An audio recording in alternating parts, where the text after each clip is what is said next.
ఇప్పుడే ఎన్గోల్డ్ బయర్స్ కి కాల్ చేయండి. మీ తాకట్టు బంగారం కష్టాలకి గుడ్ బై చెప్పండి.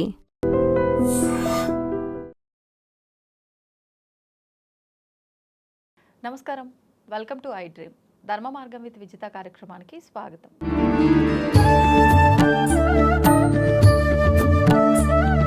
ప్రస్తుతం మనతో పాటు ఉన్నారు ప్రముఖ ఆధ్యాత్మికవేత్త, పంచాంగకర్త బ్రహ్మశ్రీ చిలకమర్తి ప్రభాకర చక్రవర్తి శర్మ గారు. ఇప్పుడు వారితో మాట్లాడి విశేషంగా మనకి భాద్రపద మాసం రాబోతుంది. మరి భాద్రపద మాసం అనగానే మనకు గుర్తొచ్చేది గణేష్ నవరాత్రులు, వినాయకుడి నవరాత్రులు. మరి ఈ నవరాత్రుల యొక్క పూజా విధానం, అసలు ఎందుకు జరుపుకుంటున్నాము, దీని మూలాలు ఏంటి, అవన్నీ కూడా వివరంగా తెలుసుకునే ప్రయత్నం అయితే చేద్దాం.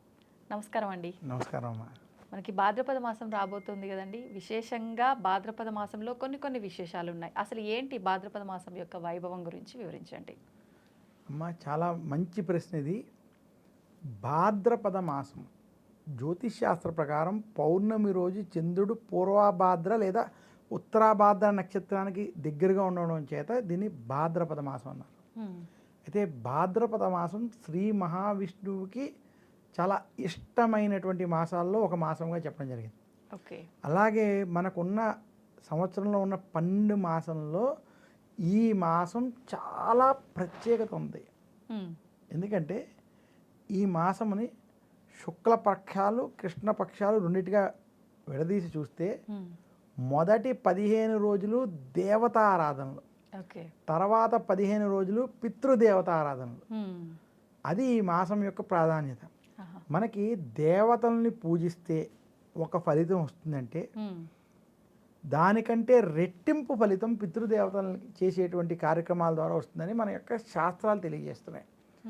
అందువల్ల అతి తక్కువ సమయంలో ఎక్కువ పుణ్యాన్ని, శుభ ఫలితాన్ని పొందగలిగే మాసం ఏదైనా ఉందంటే అది భాద్రపద మాసమే.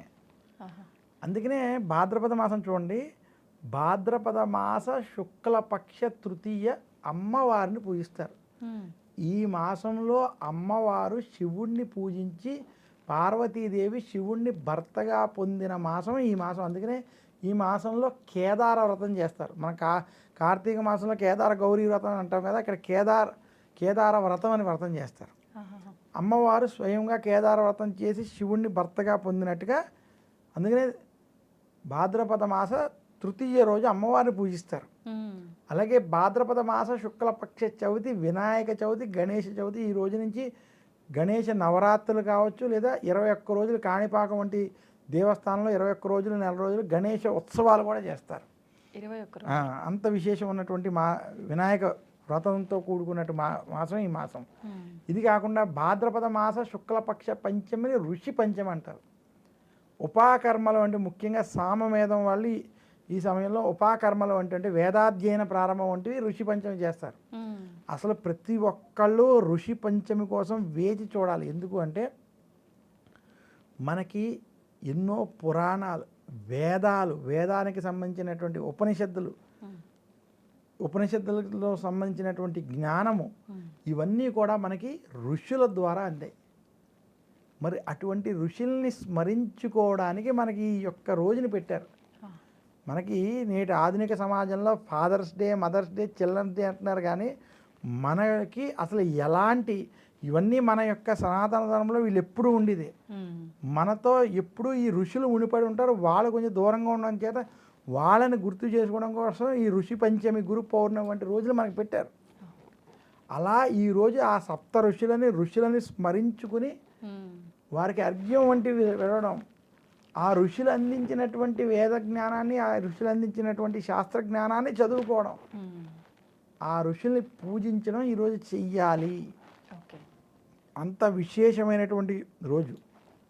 అసలు ఈరోజు విశేషంగా మనకి ఆధ్యాత్మిక గురువుల్ని సత్కారం చేసుకోవాలి. అలా ఈ ఋషి పంచమి చాలా ప్రాధాన్యత. అలాగే భాద్రపద మాసంలో మనకి వినాయక చవితి, ఋషి పంచమితో పాటు భాద్రపద మాస శుక్లపక్ష ఏకాదశి, పరివర్తన ఏకాదశి.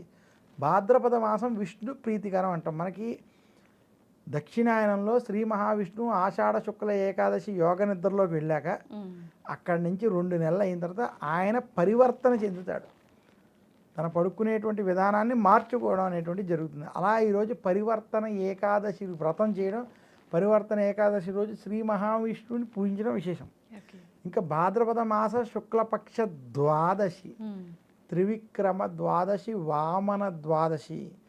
శ్రీ మహావిష్ణువు వామన రూపంలో ఈ భూమి మీద బలి చక్రవర్తిని అంతం చేసి రాక్షస సంహారం చేయడం కోసం వామన అవతారంగా ఈ భూమి మీదకి వచ్చాడు. మత్స్య, కూర్మ, వరాహ, నరసింహ, వామన, పరశురామ, శ్రీరామ, బలరామ, శ్రీకృష్ణ, అలాగే కలికి ఈ దశావతారాల్లో వామన అవతారం ఒక విశేషమైనటువంటి అవతారం.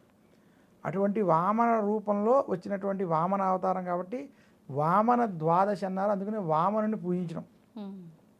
అలాగే ఈ మాసంలో మనకి భాద్రపద మాస శుక్లపక్ష చతుర్దశి అనంత పద్మనాభ వ్రతం, అనంత చతుర్దశి. ఈరోజు అనంత పద్మనాభుణ్ణి ఈ యొక్క 14 లోకాలని పాలించేటువంటి అనంత పద్మనాభుణ్ణి 24 ముడులతోటి ఒక తోరణం చేసుకుని అనంత పద్మనాభుణ్ణి స్థాపన చేసి ఆయన విశేషంగా పూజిస్తారు. ఈ పూజ చేస్తే అసలు కష్టాలన్నీ తొలగుతాయంటారు. ధర్మరాజు అనంత పద్మనాభ వ్రతాన్ని నిష్ఠతో చేసి రాజ్యాన్ని పొందినట్టుగా మహాభారతం చెప్తోంది. ఈ అనంత పద్మనాభ వ్రత కథని శ్రీకృష్ణుడు స్వయంగా ధర్మరాజుకి చెప్పినట్టుగా మనకి మహాభారతం స్పష్టంగా చెప్పింది. అందుకనే భాద్రపద మాసం చాలా విశేషం. ఇది మొదటి 15 రోజులు. అలాగే భాద్రపద మాసంలో పితృపక్షాలు ఉన్నాయి, మహాలయ పక్షాలు ఉన్నాయి. మనకి ప్రతి సంవత్సరం గతించినటువంటి తల్లిదండ్రులు కావచ్చు, బంధువులు కావచ్చు, వాళ్ళకి శ్రాద్ధ కర్మలు, తర్పణాలు విడిచిపెట్టాలి. ప్రతి అమావాస్యకి, పౌర్ణమికి పితృతర్పణాలు వదలాలి. ఇలా చేయకపోతే ఆ పితృదేవతలు అశాంతికి లోనవుతారు. అలాగే చాలామంది మేము రోజు పూజలు చేస్తున్నామండి, దేవుడు దర్శించకుండా ఏ పని చేయం, రోజు పూజ అయినా మాకు ఏదో ఒక లోటు ఉంటుంది, ఏదో ఒక ఇబ్బంది ఉంటుంది, అశాంతి ఉంటుంది, మాకు ఏమిటి సమస్య అన్నవాళ్ళు మాకు పితృదోషాలు, పితృశాపాలు, పితృ సమస్యలు ఏమైనా ఉన్నాయని గమనించుకోవాలి.